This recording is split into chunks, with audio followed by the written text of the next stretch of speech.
To perform a running subcuticular suture, begin with a buried knot, deep to superficial, superficial to deep. This knot is close to, but not at the apex of the wound. Typically this knot is somewhat deeper in the dermis to allow it to be buried.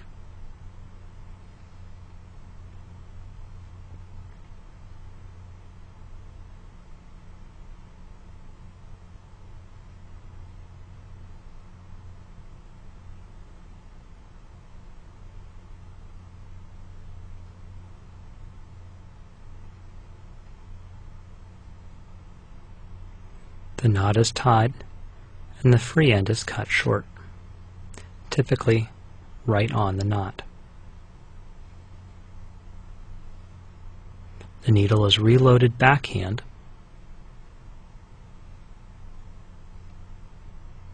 brought underneath the knot and back up through the dermis at the very apex of the wound.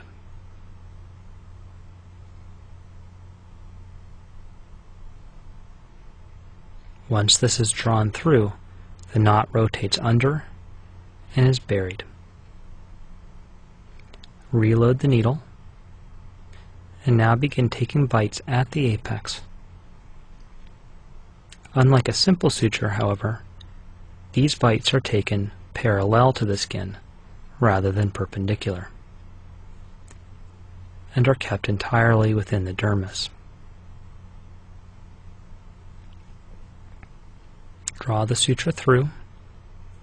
The next bite should come across and just slightly back from the exit point of your last bite. Again, take a bite in the dermis that's parallel to the skin. Draw the suture through, and then come across and approximately 1/3 of the way back from the previous bite.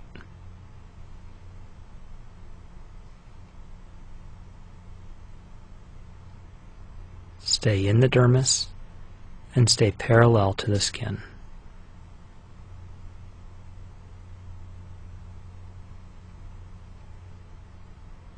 Come across and 1/3 back to take your next bite. Note that the forceps are used to stabilize the skin and to evert it slightly. It's best to hold the skin somewhat away from the needle to give yourself room to work.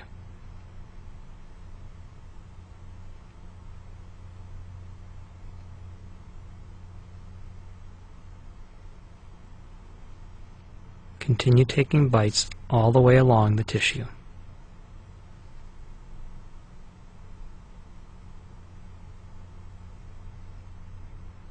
Coming across and slightly back, staying parallel to the skin, and staying in the dermis.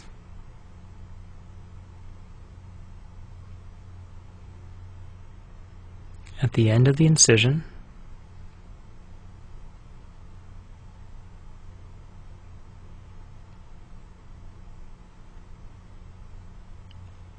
come up to the apex,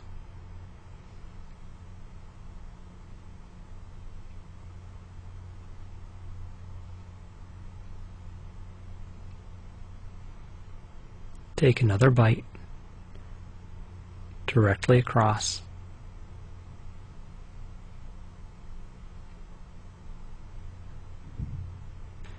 and leave a loop to tie to.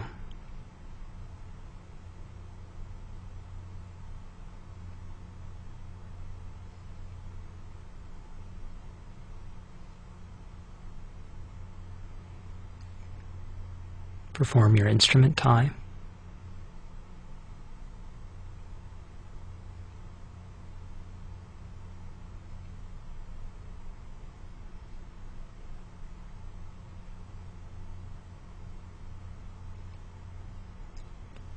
And then cut your suture loop, leaving your needle attached. This is cut on the knot. Reload your needle and bring the needle behind your knot, sinking it between the two layers of the tissue, trying not to grab either side. Again, sink between the tissue, come underneath your knot, and up through the skin away from the incision. When this is drawn through, it rotates the knot underneath and buries it. The suture is then cut,